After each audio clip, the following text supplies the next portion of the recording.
तो दोस्तों एक बहुत बड़ी अपडेट सामने निकल कर आ रही है। जैसा कि आप सभी जानते हैं, बीएड वर्सेस डीएलएड का जो मामला था वो सुप्रीम कोर्ट में अभी भी चल रहा था एमपी वर्ग 3 की रिक्रूटमेंट को लेकर। इसमें एक मिसलेनियस एप्लीकेशन फाइल की गई थी सुप्रीम कोर्ट में।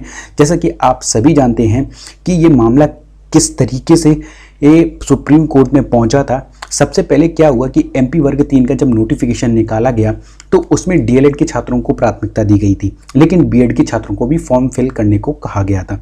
लेकिन फिर आगे क्या बातें बढ़ी, जिस तरीके से आप सभी जानते हैं कि 11 अगस्त 2023 को सुप्रीम कोर्ट ने बीएड के छात्रों के खिलाफ जो ऑर्डर आया, यानी कि बीएड के छात्र अप्राथमिक में शिक्षक भर्ती में कभी भी आवेदन नहीं कर सकते, इसको लेकर एक फैसला आना था। लेकिन उसी टाइम मध्य प्रदेश की सरकार ने चुनावी फायदा उठाने के लिए उन्हें ऑर्डर आने से पहले बीएड के छात्रों को ज्वाइनिंग हाथों में थमा दी।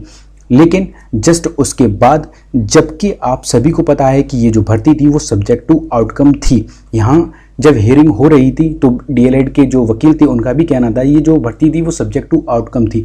और सब्जेक्ट टू आउटकम का यही मतलब होता है कि अगर आपकी जो ज्वाइनिंग है, आपकी जो काउंसलिंग है, आपका अगर कोई रिजल्ट आना बाकी है तो वो कहीं ना कहीं सुप्रीम कोर्ट के ऑर्डर के अधीन ही हुआ। अगर सुप्रीम कोर्ट आपके फेवर में कोई निर्णय देता है तो जो प्रक्रिया है वो आगे बढ़ेगी, नहीं तो प्रक्रिया आगे नहीं बढ़ेगी।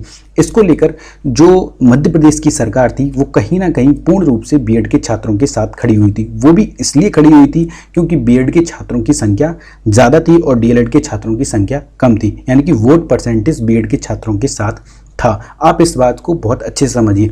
इसी वजह से 11 अगस्त 2024 को जो फैसला आया था बीएड के खिलाफ, उसको वो कहीं ना कहीं दोबारा से उसका रिव्यू वो कराया गया और उसका 8 अप्रैल 2024 को निर्णय दिया गया सुप्रीम कोर्ट के जजों के द्वारा, सुधांशु धूलिया जी के द्वारा। उन्होंने उस 8 अप्रैल 2024 में साफ साफ ये कहा था जो जिन भी छात्रों की ज्वाइनिंग हो चुकी है, जिनको ज्वाइनिंग मिल चुकी है, उनको निकाला नहीं जाएगा। उन्होंने साथ ही साथ ये भी कहा है बीएड के छात्रों की जो गुणवत्ता है उनकी डीएलएड के छात्रों की गुणवत्ता के इक्विवेलेंट लाने के लिए एनसीटी को निर्देश भी दिए गए थे कि 1 साल के अंदर अंदर उन्हें एक ब्रिज कोर्स कराना पड़ेगा।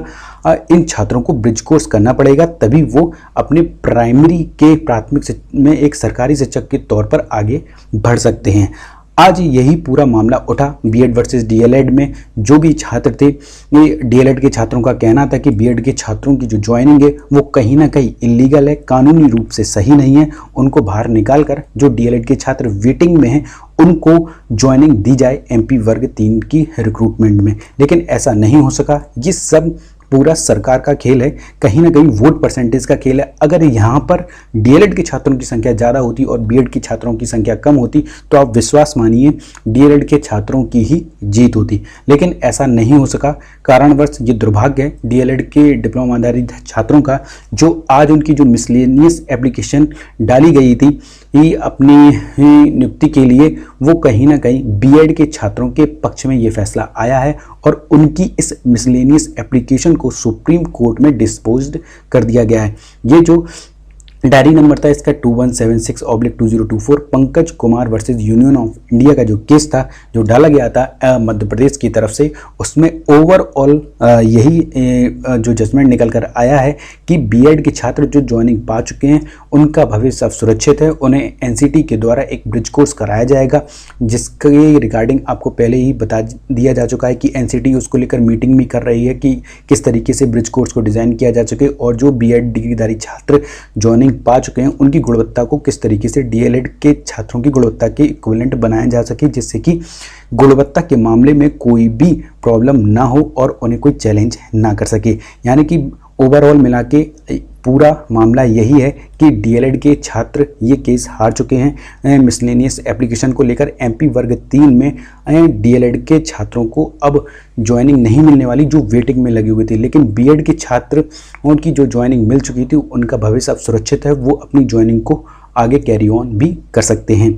इस वीडियो को ज़्यादा से ज़्यादा अपने सभी व्हाट्सएप ग्रुप में और टेलीग्राम ग्रुप में और फेसबुक ग्रुप में शेयर जरूर करें, जिससे कि एक बीएड के छात्र को और डीएलएड के छात्र को सही और सटीक जानकारी मिल सके कि आखिर डीएलएड के जो छात्र हैं वो केस किस पॉइंट पर आ रहे हैं और बीएड के छात्र किस पॉइंट पर ये केस जीते हैं। अगर आप द जीएसबी एकेडमी के यूट्यूब चैनल को सपोर्ट करना चाहते हैं तो नीचे दिए गए थैंक्स ऑप्शन पर जाकर क्लिक करके थैंक्स ऑप्शन को उस द जीएसबी एकेडमी के यूट्यूब चैनल को सपोर्ट ज़रूर करें।